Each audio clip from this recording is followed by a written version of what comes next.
ಈಗ ಬಿಜೆಪಿ ಮುಖಂಡನ ಆರೋಪ ಅಲ್ಲಗೆಳೆದಿದ್ದಾರೆ. ಮಾಜಿ ಸಚಿವ ಯಶವಂತರಾವ್ ಜಾಧವ್ ವಿರುದ್ಧ ಈಗ ಎಸ್ಎಸ್ ಮಲ್ಲಿಕಾರ್ಜುನ್ ಕಿಡಿಕಾರುತ್ತಿದ್ದಾರೆ. ಬೇರೆ ಕೆಲಸ ಇಲ್ವಾ ಅವನಿಗೆ ಅಂತ ಮಲ್ಲಿಕಾರ್ಜುನ್ ವಿರುದ್ಧ ಆಕ್ರೋಶವನ್ನು ವ್ಯಕ್ತಪಡಿಸಿದ್ದಾರೆ. ಎಲ್ಲದಕ್ಕೂ ನೀತಿ ಧರ್ಮ ಇರುತ್ತೆ, ಅದನ್ನ ಬಿಟ್ಟು ಹೋಗಬಾರದು. ಪೂಜಾರಿ ಕಳ್ಳತನ ಮಾಡಿದ್ದಾನೆ ಎನ್ನುವಂತಹ ಸುದ್ದಿ ಬಂತು. ಹೀಗಾಗಿ ಟ್ರಸ್ಟ್ನವರು ಎಲ್ಲರೂ ಸೇರಿ ಮೀಟಿಂಗ್ ಮಾಡಿದ್ವಿ, ಪೊಲೀಸರು ತನಿಖೆ ಮಾಡ್ತಾ ಇದ್ದಾರೆ, ತನಿಖೆ ಬಳಿಕ ಗೊತ್ತಾಗುತ್ತೆ ಇದರಲ್ಲಿ ರಾಜಕೀಯ ತರೋದು ಏನಿದೆ ಅಂತ ಜಾಧವ್ಗೆ ಪ್ರಶ್ನೆ ಮಾಡ್ತಿದ್ದಾರೆ. ಪೂಜಾರಿಗಳು ಕೆಲವು ತಿಂಗಳ ಬಳಿಕ ಬದಲಾವಣೆ ಆಗ್ತಿರ್ತಾರೆ. ಪೂಜಾರಿಗಳು ಹಸ್ತಾಂತರ ಮಾಡುವಾಗ 6 ವಸ್ತು ಸಿಕ್ಕಿಲ್ಲ ಅಂತಾರೆ. ಯಾವುದು ಅಂತ ತೆಗೆದುಕೊಂಡು ಬರೋಕ್ ಹೇಳಿದ್ದೀವಿ ಅಂದಿದ್ದಾರೆ.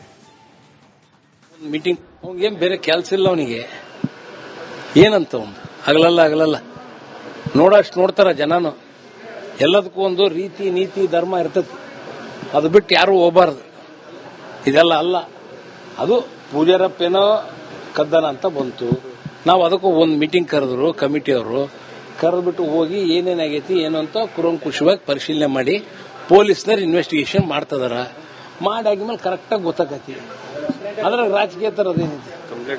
ಕೊಟ್ಟಾರ ಕಂಪ್ಲೇಂಟ್ ಕೊಡ್ಲಿಲ್ಲ ಪೊಲೀಸರು ಯಾಕೆ ಬರ್ತಾರೆ? ಕಾರ್ಯಾಧ್ಯಕ್ಷ ಸ್ಥಾನ ಇನ್ನೂ 9 ವರ್ಷ ಆದ್ರೂ ಯಾಕೆ ನೇಮಕ ಮಾಡಿಲ್ಲ ಅನ್ನೋದು ಅವರು ಸೆಕ್ರೆಟರಿ ಎಲ್ಲಿದೆ ಮಾಡ್ತಾರ. ಈಗ ಮರಿಯಣ್ಣ ಇಲ್ಲ, ಈಗ ಇನ್ಚಾರ್ಜ್